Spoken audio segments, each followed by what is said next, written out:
哦，如果是这样的话，如果有人开枪射死另一个人的话，他们把那枪丢掉了，这样你们也不用找咯，因为证据没有在案发现场。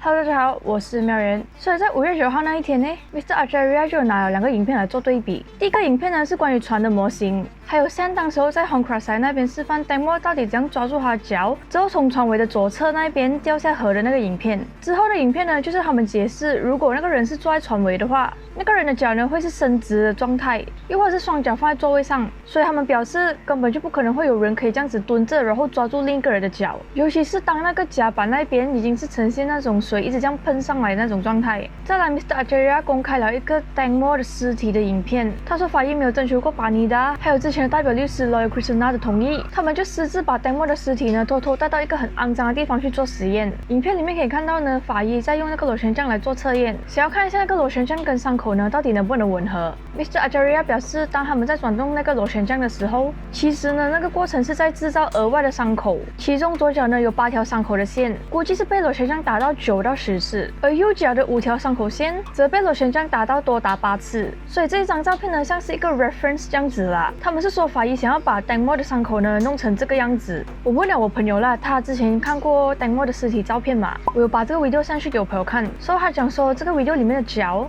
除了大腿那边是比较有相似的，小腿那边呢根本就不像是 Demo 的脚。我之前也是有看过有人把那个伤口画出来，然后他的大腿那边呢是有一个好像脱皮的洞这样子的，而这个 video 里面呢我也是有看到有这个伤口啦。所以我朋友跟我讲是他当时看到的那个照片呢，他的腿是没有这样多这种一条一条的线的。他也是有讲，当时候如果真的是有这样多条伤口线的话，没有理由人家只是会拍他大腿那一侧罢的嘛，他一定会连他的小腿那边也一起拍下来的嘛。之后呢就有看到这些网民有把那个照片发出来，也就是当时候找到 Demo 的尸体的时候的脚的照片。从这边可以看到呢，他的脚完全是 clean 的，根本没有一条线一条线的伤口。所以为什么尸检报告突然间又会有这么多线条的伤口呢？这里有个补充，据说那个把 Demo 尸体拿去制造伪证的人是跟 Sam 很 close 的。接下来呢，这个叫奶 T 的人，他就上个影片我们提到的 Paul 的朋友跟另一个人对话的其中一个人，也就是 T 哥。奶 T 告诉大家，当时他跟 Paul 的朋友对话的时候， Paul 的朋友呢有说到，在船尾小便是编出来而不是真实的，船上的人呢都在撒谎，但是他没有跟警方讨论让他们的口供一致，然后把 Demo 的 case 以意外来结案。而之后新闻台的记者就有 call 去给 Paul， 问他关于奶 T 这个人。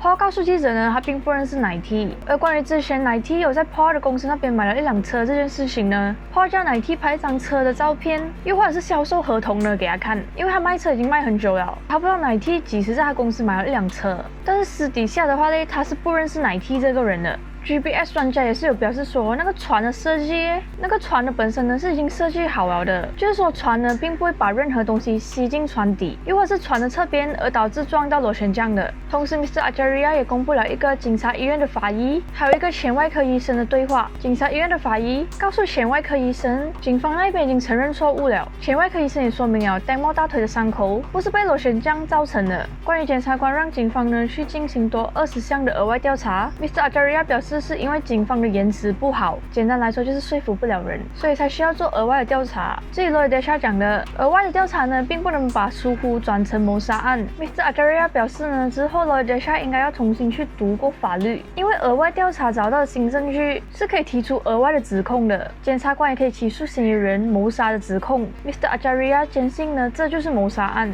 但是并不是 plan 好的，可能是 Demo 得罪了某些人，而引起那个人的不满。当天的证据呢，也只有58%罢了。他说他之所以一个一个证据这样子放出来，是因为呢他想要看警方到底是怎样做事的。这里呢是有几件事情反映了说 Demo 是在陆地上遇害的。第一，手上握紧这沙子，如果我们想要在水里面握着沙的话，通常沙都会流走，会比较难握到沙，但是 Demo 的手上呢依然是握紧这沙子，意思是他死前遭到的袭击呢是在陆地上发生的。他用手抓了地上的沙，他们把尸体藏起来直到他开始僵硬，然后把他尸体带到他们所谓的坠河地点，尸尸体在他们放开不久过后，搜救人员就找到了他的尸体，而发现了手上的沙。第二，血块，在丹莫大腿的内侧那边发现了血块，所以伤口是在陆地上造成的。如果伤口是在水里造成，血小板是不会聚集在一起的，也不会变成凝块。第三，血迹，当时他们找到丹莫的尸体，他身上穿的那个褐色 jacket 有血迹，表明他的伤口一定是在陆地上造成的。因为如果是在水里面造成的话，血会跟着那个河水一起流走，而不会粘在衣服上面。无论说很多人呢还是相信警方做事的，他强调警方在调查这个案件的时候呢是绝对公开公正的。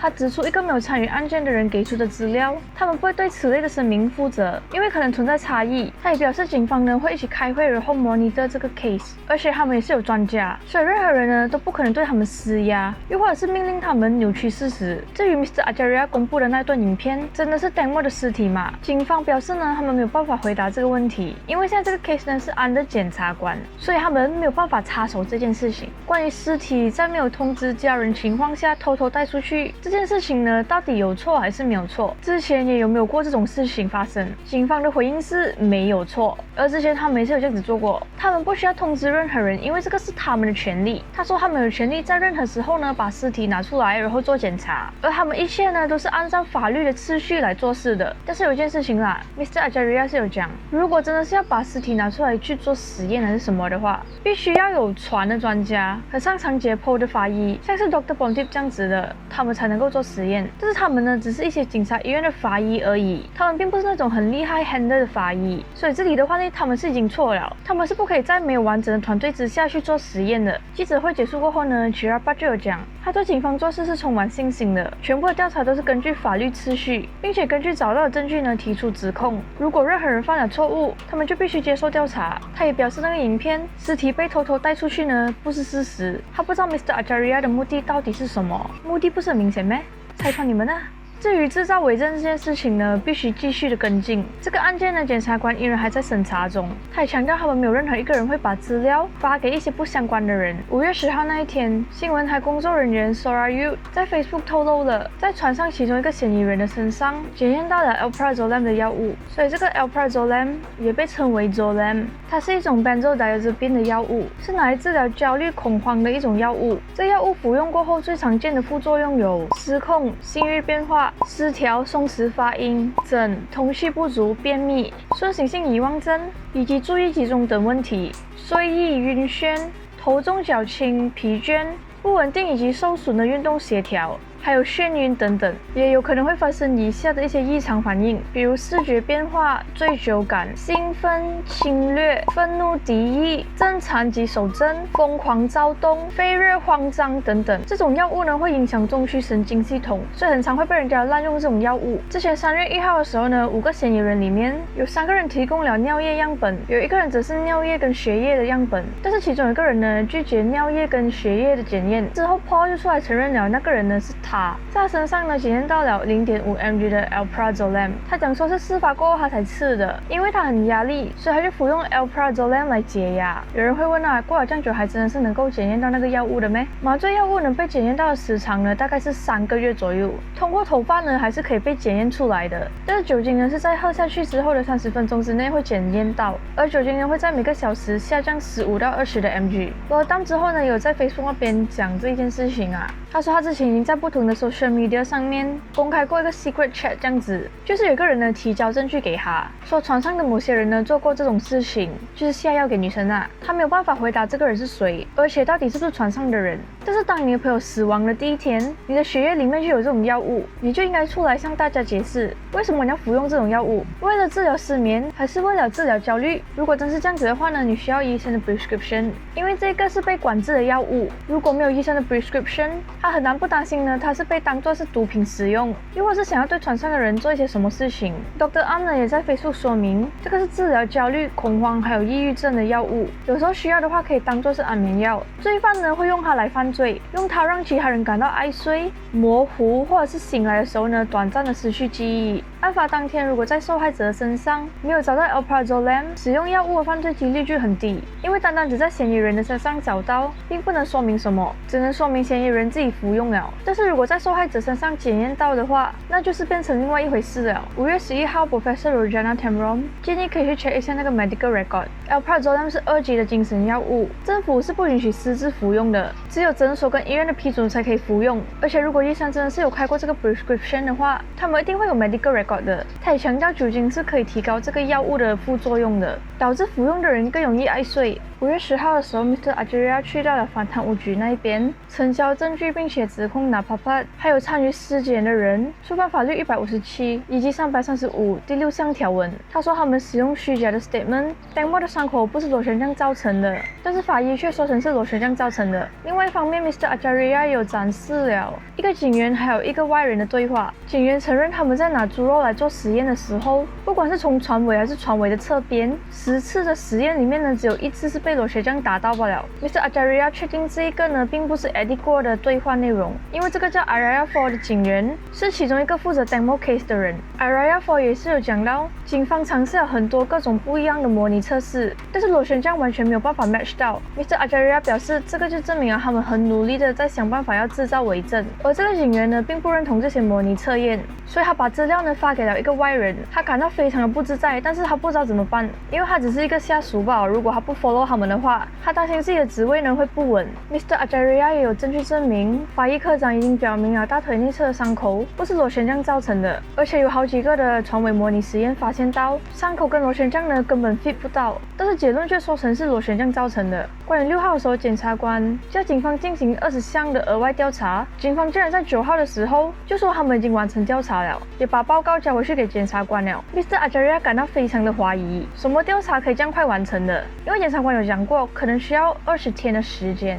27号之前的那个报告可能会成交不上来。他说超过20多项的调查，警方竟然在几天就完成了。他表示他不想跟警方争论什么啦，但是他就是想要大家看一下泰国的司法秩序到底是怎样的。研究表示呢，任何关于 Tengmo case 的证据都可以交上来做调查，但是必须经过检察官的批准。因为现在这个 case 呢是安的检察官，是否有需要再进一步的调查，需要检察官的指示，他们才可以去调查。但是现在的调查呢是已经完毕了的啦。这里有个补充，11号的时候呢，苏瓦表示调查期间呢并没有任何新的证人，又或者是 Mr. Ajaria 说的伪证，然后没有很 clear 的证据证明 Tengmo 是几时掉下河的，所以警方需要找别的证据呢来 support 这一点。5月11号的时候呢 ，Mr. Ajaria 去了检察官的办公室，询问关于他对 Sen 的指控，就是提供虚假证词啦。如果真的能够证明 Sen 撒谎 ，Tengmo 的 case 呢就会有所改变。但是11号当天呢 ，Mr. Ajaria 并没有见到检察官，因为他们有开会。Dr. Pontip 说，他不懂警方交了什么给检察官，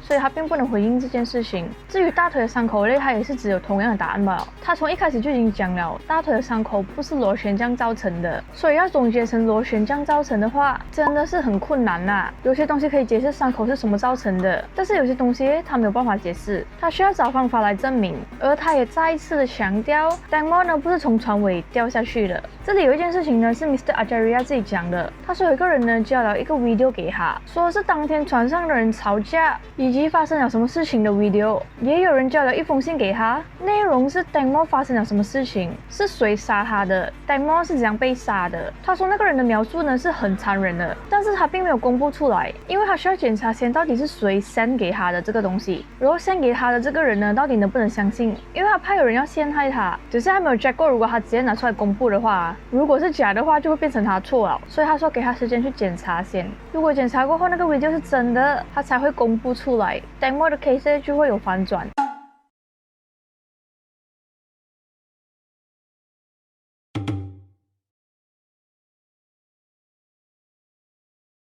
关于 Mr. Ajaria 说的 Tengmo 的尸体被偷偷带出去制造 extra 的伤口，再说他记得右脚最大的伤口，在关节那边穿刺的洞流出脂肪的伤口，还有一个小伤口是一个小小的刮痕，并不多。他表示除了这些以外，他就没有看到其他的伤口了。他也有讲，如果他再一次看到 Tengmo 的尸体的话，他就会记得哪一个伤口是新的，哪一个伤口是旧的，因为他是待在 Tengmo 尸体的身边最久的人。他再次强调他看见 Tengmo 手上握着沙，当被问到沙在这个案件件有多重要。他表示 Mr. Ajaria 认为这是谋杀。Tengmo 很大可能呢没有从船上掉下来，有些人则说他被带下船。他说如果 Tengmo 从船上掉下来，他手上不可能会有沙，因为手里的沙他可能是在水比较浅的地方死亡，但是尸体是在比较深的水找到的，所以到底哪里有可能手里会有沙？他也强调呢，他说的都是根据他看到的东西。他并没有胡说，所有说过的话是真是假 ，depends on 法医或者是科学根据。关于牙齿的那一部分，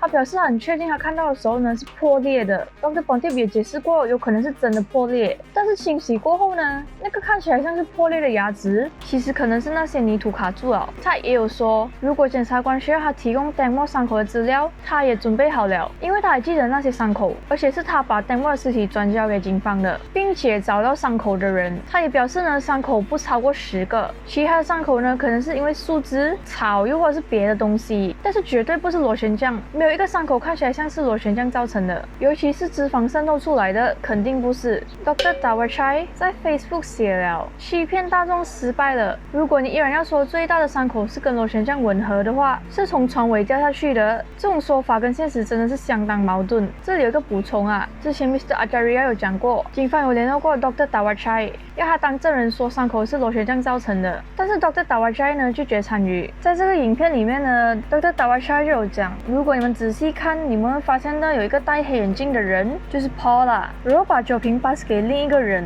就是 Job， 但是 Job 不熟悉要怎样开酒。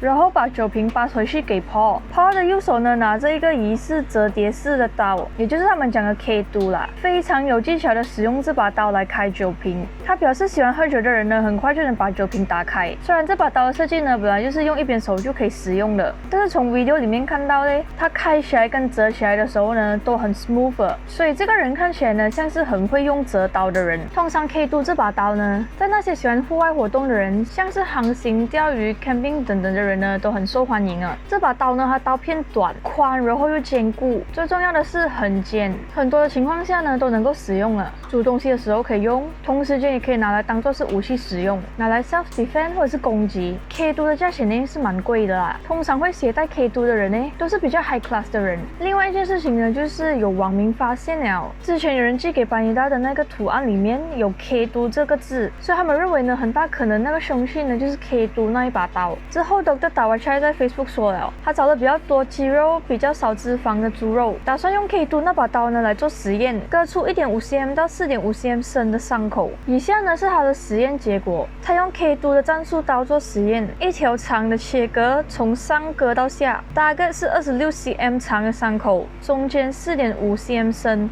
角落 1.5cm 深，7cm 宽的伤口 ，result 是 26cm 长的伤口，中间 4cm 深，角落 2cm 深，3到7cm 宽的伤口，取决于摆放的位置。因为猪肉不像人肉那样结实，这把刀很尖，伤口边缘很 smooth， 每一层都有标记。而16号的时候呢，他也是有澄清啊，他写了很长的一段啊，但是我只是大概讲吧。他说他从来没有说过 Tengmo 的伤口是 K2 那一把刀，或者使用那把刀的人割伤的。他表示他一直强调的东西是最大的伤口不是螺旋桨造成的。他用 K2 这把刀来 demo 是因为有一个 video 里面看见有一个人用一只手开关那一把刀，可能是 K2， 也可能是别的 brand， 他只是把自己的意见写在自己的 Facebook 罢了。他没有 hungry for light， 就是 Lawyer Desha 他们讲的要成为焦点啊。他也从来没有接受过记者的访问，他像大多数的人民一样，渴望知道真相和正义吧。然后这有2张照片啊，一边是 Dr. Dawachai 用的 K2 战术刀，一边是螺旋桨。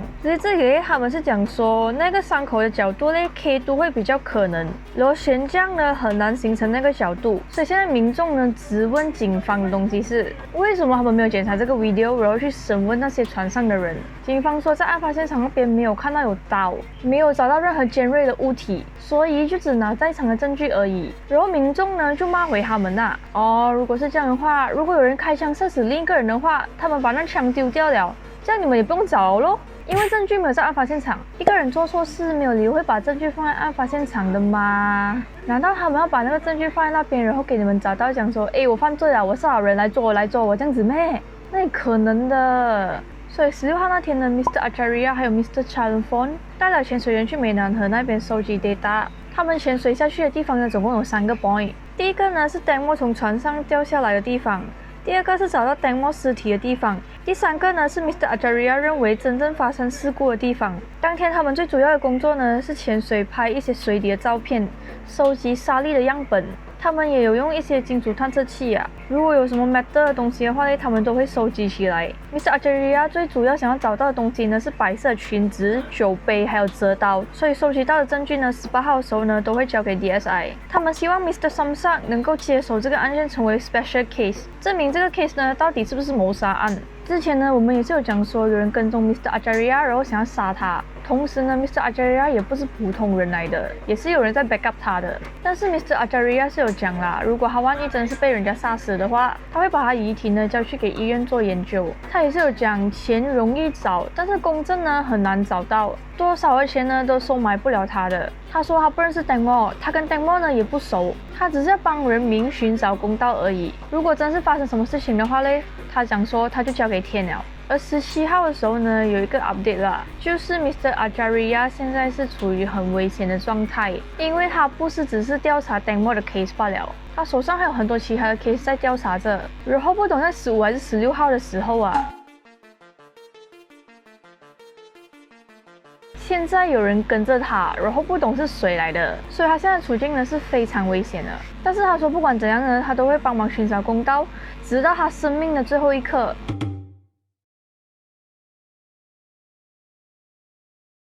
安娜有一次开 live 的时候呢，就有讲到说他并没有 side 跟那个同船的人。他说如果他们今天必须死，因为有人要射杀他、伤害他，或者是有人想要耍肮脏手段，又或者是什么方式等等，他都不在意。很多人说他们side船上的人，但是并不是事实，因为他们现在已经是互相控告对方了。他们一直以来做的东西呢，都是帮 Tangmore 寻找公道。当他第一次看到 Tangmore 的尸体的时候呢，是在警察医院。警方还没有结案之前，他们看过当时大众拍的照片。他的疑问是为什么溺水2-3天的人没有肿胀？为什么他掉下河的地方跟找到他尸体的地方那么靠近？因为那河水是非常的急促了，所以should be是飘得更远才对。他说他们家后院呢一直都在研究，但是并没有出来告诉大家，因为有些事情呢需要仔细的观察。那些认为他们撤退的人，他说他们并不会后退，他们已经来到这么远了，他们会继续 fight for Tangmore。但是现在大众对 Mor Amina 的印象呢不是很好啦，很多人不爽他。好像是在10号的时候，Mor Amina 的讲述呢有跟之前好像有点不一样了，所以泰国民众呢就有讲啦，说看那什么朋友拿了钱还不像是静静的，改变风向站在警方那一 side 了。如果以中立的角度来讲的话嘞，我们也不能确定这个事情是不是真的，他也有可能被人家警告，而且他也只是普通人罢了。听说他是很疼他家人的，所以也不排除有人用这个原因呢去警告他。所以这件事情呢，毕竟我们也不是他，也不清楚他是处于什么处境，也不知道为什么他突然间改变风向。但是希望大家可以理智的去思考，不要这样会下定论。巴尼达对于 Mr. Ajaria 讲的，他认为 Mr. Ajaria 真的很烦啊，说他根本没有什么真实的证据证明 Tangmore 是被谋杀的，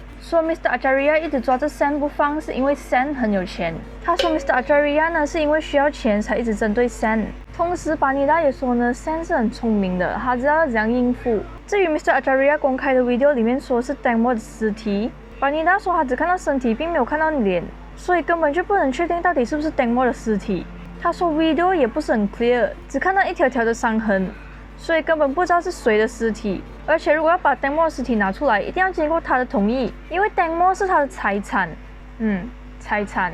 By the way, Meg 跟警方呢是很搞笑的。Meg 说呢一定要经过他同意，然后警方说呢不需要经过任何人的同意。这里有个补充呢，就是说巴尼达呢最近有把 Tangmore 的东西拿去卖，原因我不是很懂，据说是因为他没有钱了。5月15号的时候呢，检察官 Supapon 就有去了警局那边报案。他说他14号的时候呢收到了匿名的文件，文件里面总共有22页，诉说了船上发生的事情。为了讨回公道，检察官表示这个人在文件里面用的用词不是专家用的用词，而这个人呢也没有用真名，而是用了一个 letter A， 用的 rubber stamp 符号也不对，所以他认为呢很不正常。他不懂寄给他这个文件的人的目的是什么，而且之前呢也已经说过了，如果有什么问题要呈交上去的话，应该直接寄去给检察官的办公室。像这样子寄去他家呢，等于在侵犯他的人权，因为他从来都没有公开过他的住家地址。他也表示这种虚假的文件已经超过了检察官的工作还有职责，这个事情并不会影响这个案件，他们会根据 guideline 去做事。然后有一个人呢，忘记是谁啊，他上来的节目还有讲，如果检察官是公正的，这个案件就会重新调查过，因为警方的说辞呢是完完全不正确的。如果检察官被贿赂了，是嫌疑人那一 side 的，这个案件呢就真的只是这样吧。我补充一下，如果24号之前他们要求重新调查的话，Tang Mo 的尸体呢就可能不会烧，会再做第3次的尸检。但是老实说，Tang Mo 的尸体已经过了这样久了，那个尸体的 condition 我觉得是有点困难了啊，而且他的小腿现在已经是很多那种莫名其妙的伤口了啊，所以真的是可能会很困难啊。17号的时候呢，Suwat 就有警告 Mr. Ajaria 还有大众不要扯太远。发一个案件的话呢是需要规则的，不像是 social media 一样想说什么就说什么，想做什么就做什么。他再次强调呢，没有人敢制造伪证。这个案件呢，所有的人民都在关注，他要人民耐心一点。有些人说有些问题到现在都没有一个答案，他说可能已经回答了，但是他不知道或者是没有听到。前几天他看到那个血液检验的问题，为什么只有3个人做了检验，剩下的2个人并没有做检验呢？他表示他们已经澄清过很多次了，为什么还会问这种问题？他不懂记者呢到底知不知道这件事情啊？但是警方已经澄清过很多次了。他说警方帮了4个人做检验，不是3个人。那个没有做检验的人呢，那个是他的权利。法律13条文写着，血液检验必须经过那个人的同意才能够进行。他也强调呢，司法秩序是有步骤的，法庭也有法庭上的规则，但是 social media 没有任何的规则。如果大家要讲的话，就应该要把所有的东西一起讲，所有的证据呢也要一起看。至于他是怎样衡量这个 case 的，他表示这个 case 里面呢，他把所有的证据都放在一起衡量了一遍，依然还是有疑问说，突然间 Tang Mo 在船上小便然后掉下河，但是警方没有相信也没有不相信，这个是可能又或者是不可能。看过所有证据过后呢，他们才有这个结论的，就是因为疏忽而导致他人死亡。他也表示，如果大众相信司法秩序的话，就让他们继续选，如果结果是不满意的话，那么大家再来谈。如果检察官让他们更进一步调查的话，他们很乐意去做。至于 Mr. Ajaria 的 video， 记者问警方呢查了没有，他说他们需要 check 看这个 video 到底是怎样来的，到底有没有什么缺陷，意思是说他们有一个调查的过程，需要调查很多的东西，不只是一样东西罢了。Kirab 公布了船上的人的血液报告，而现在 social media 上面呢，也是有很多人说，之前一开始的时候，在 Tang Mo 的身体里面找到了镇痛的物质、抗抑郁药还有酒精，这个会不会是跟 Paul 身上找到的药是一样的呢？他表示这个只是一个怀疑，并不是说这个就是事实。法医说他们并没有找到任何的不好的药物在 Tang Mo 的身体里面，但是当 Kirab 听到那个 interview 的时候，他们说在 Tang Mo 的身体里面找到的药物是 clonazepam， 他从国外的网站找了 clonazepam 是不好的药物。17号的时候呢 ，Mr. Ajaria 就去了另一间的警局，提交了证据还有 extra 的 information， 并且控告 Sam 提供虚假证词。他表示，警方在26号公布的影片说，在窗外看到影子的片段 ，Tang Mo 当时根本就没有掉下河。他相信警方不会起诉 Sam， 所以他会去检察官那边控告 Sam。他也重申这个案件呢是 cover up murder， 跟警方说的疏忽导致他人死亡是不一样的。他也会把证据提交给 DSI。他总共有12个专家证人，其中包括 Dr. Dawachai、Dr. Pontip、Dr. Bin、航海专家、潜水员、programmer 等等的证人证明 Tang Mo 没有从船尾掉下河。大腿内侧的伤口呢也是被刀而不是被螺旋桨割伤的。他坚信他们有的证据呢比警方还要多。另外一方面呢，也有一个 CCTV 显示了同船的人有在 Tasai 那边停下来，他们脱鞋把鞋子的沙弄出来。关于 Tang Mo 身体里面的药物，他表示必须要去 check 看 Tang Mo 以前是在哪里接受治疗的，还有身体里面的药物到底是哪里来的。Mr. Ajaria 也是有讲说，有传闻讲说他被人开枪打死了。那些人的目的呢，是为了让证人害怕不敢出来作证。关于有人说在 Tachang 那边找到白色裙子，他让那个人呢仔细看一下到底有没有血迹，或者是撕破的痕迹，因为那个也很大可能只是一个 random 的布浮在那个水上面罢了。关于他的 Crime Club 的 Facebook post， 里面的人宣布了，因为太过压力，所以他们决定关掉那个 page。Mr. Ajaria 澄清呢，那个并不是真的，那个 Facebook page 呢是假的，他已经向 TCSD report 了。因为这个假的 page 呢，用他的名字跟人家索取捐款。他也强调他会继续帮所有的案件受害者寻求公道，包括 Tang Mo 的 case。就算有压力呢，他也绝对不会退缩的。Mr. Ajaria 某一天上了 Hong Kong 的时候呢 ，Pinom 就有 call 给 Gratik。Gratik 就有讲说，他已经不知道有什么还可以讲了，要讲的嘞都已经告诉警方了，不管他说什么，民众都不会相信，他说交给警方就好。然后 Mr. Ajaria 就有问他为什么叫车，他就有说他 call 给他男朋友，他男朋友知道说他喝酒了，怕危险，所以就叫他 call 车。之后他问 Paul 几时会到码头， Paul 就说还有5分钟。他说时间不对，所以他就 cancel 了。证据他也交给警方了。之后 P.Noom 有 call 给 Lawyer Desha， 然后 Lawyer Desha 呢就跟 Mr. Ajaria 吵架了。因为 Lawyer Desha 不满意 Mr. Ajaria 做的事情，他说 Mr. Ajaria 自作聪明，他之后会控告他很多条罪，所以 Mr. Ajaria 最好静静让警方做事就好，警方要做什么是他们的权利。Mr. Ajaria 就有回应，我知道我自己在做什么，我就是要寻求公道，我做什么全部都有证据的，不像你偷别人的证据换成别的证据。这整段呢，他们吵了蛮久，也蛮多的。然后 P.Noom 们就一直在那边笑到半死，因为 Mr. Ajaria 应该就是有讽刺 Lawyer Desha 很多次。然后中间有一段呢，他好像是说我不想跟他讲话了，他都懵懵的。然后最近网民就有把之前找到 Demo 尸体的那个 video 呢找回出来。我之前也是有讲过他的第2次尸检报告了嘛，这里可以看到头部没有受伤，脸部没有受伤。现在你们看这个 video， 现在他的脸部是朝下的。他们把他尸体搬过去的时候，你们看他的头部脸那个 area 有血滴下来。之前说头部脸部没有受伤嘛，也就是说不应该会有血的嘛，所以现在为什么会有血滴下来？为什么？你不要跟我讲他进水进他出血了。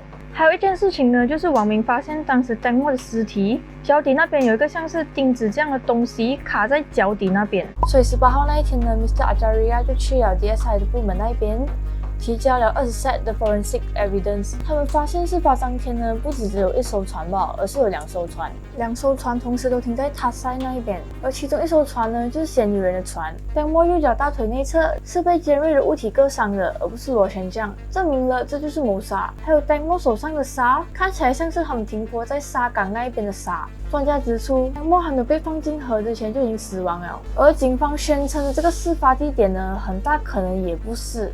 因为根据他们的调查，河底下面找到的是沙，不是泥，跟法医的尸检结果呢相当矛盾。因为 Demo 的肺里面有泥，包括在 Demo 身体里面找到的药物跟同船人的药物是相同的物质，所以他们必须找到答案。Demo 到底是怎样拿到那药物的？ Mr. Ajaria 表示，当天呢已经把所有的证据都交上去给 DSI 了。现在的 CCTV 拍到2艘船一起来，推测 Demo 已经从船上掉下来，他们应该再次的计算那个船实际停泊的位置。DSI 代表 Warren 表示，他们会建立一个调查小组，所有的证据呢都会被考虑在内，才提交给总务委员。但是他们还不能回答到底会不会成为 special case， 因为他们需要时间考虑。所以在18号的时候呢 Gratic 也去了警局那一边，控告Ning Panita 的老公诽谤。因为在之前的时候呢，她的老公在 IG 那一边骂他们，而目前为止呢 Sam 跟 Gratic 都还没有收到他的道歉。他已经想了一段的时间，他认为他的形象受损，所以他就打算控告他，就是因为他的 IG post 导致很多人都在骂他跟 Sam。Gratic 也强调他现在的人生已经是变得更好又更强了。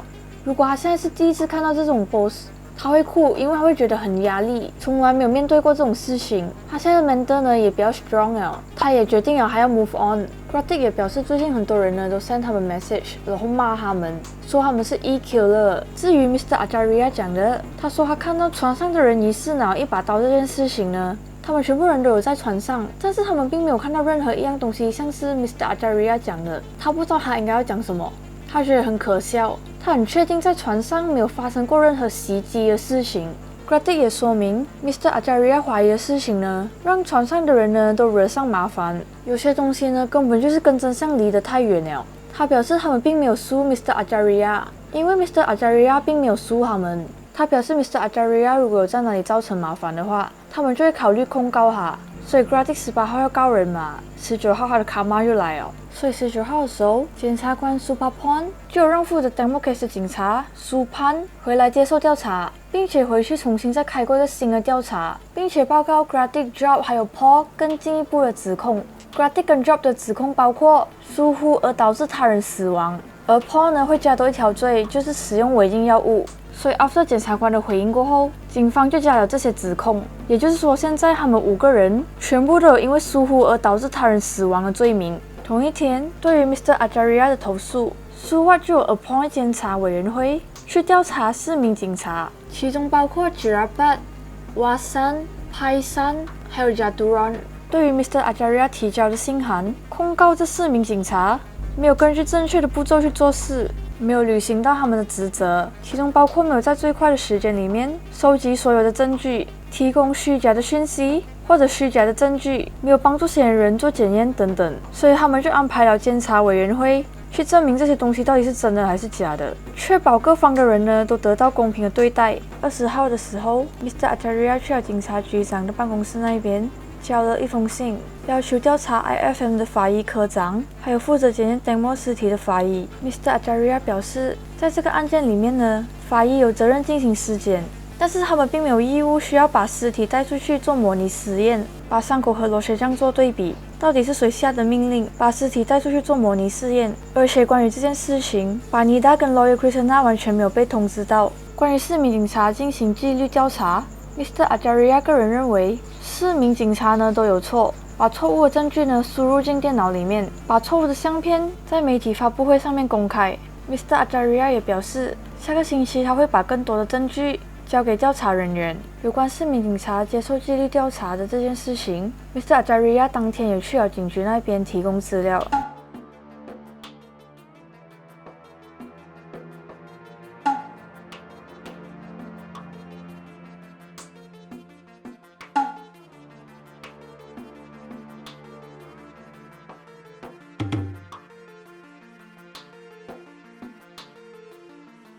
อยากหยุดวันเวลาให้ฉัน